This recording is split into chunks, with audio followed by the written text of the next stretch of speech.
旧車のミニカーを 3D プリンターで作ってみた。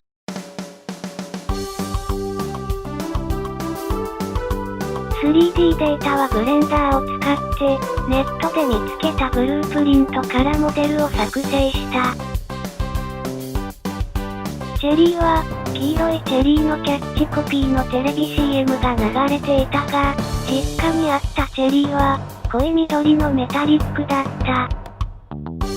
3ドアハッチバックで、後ろのシートを倒すと広いスペースになった。排気量は 1400cc と大きくないけど、小さくて軽い車体には十分なエンジンだったかもしれない。マフラーはノーマルだったけど特徴のある排気音で、家にいても父親が仕事から帰ってくるのがわかった。それに比べて今の車の排気音はほとんど聞こえず、タイヤのロードノイズの方が大きいくらい。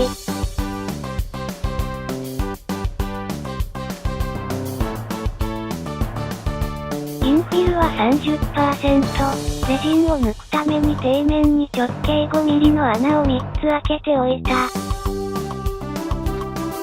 3D プリンターはエニーキュービックのフォトン、レジンは強烈に臭いエレグーの水洗いを使った。臭いけど、値段は安いし、造形に何の問題もない。家族から苦情が来るのがちょっと問題かな。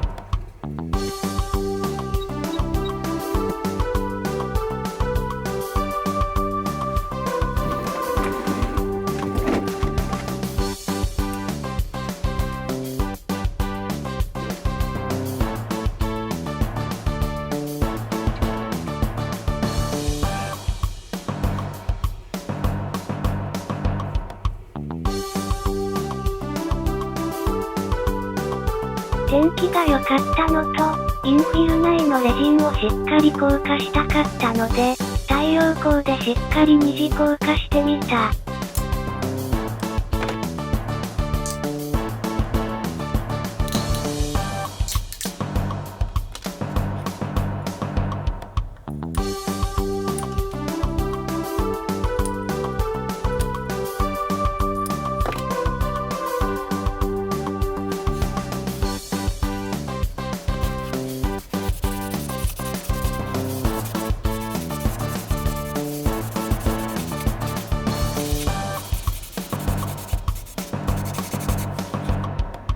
今回は、透明レジンを使って、窓ガラスを塗装しないことで、レジンの質感を窓ガラスに活かしてみた。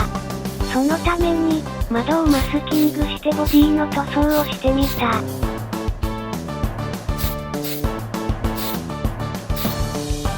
実家にあった濃いメタリックグリーンにするために、黒鉄色の上にクリアグリーンを塗装してみた。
緑のレジンに加えて、透明レジンも試してみた。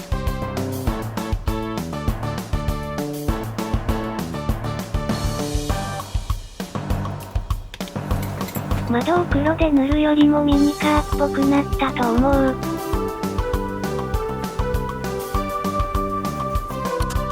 あとはバンパーとかライト類を塗り分けた。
最後にタイヤをエポキシ接着剤で取り付けた。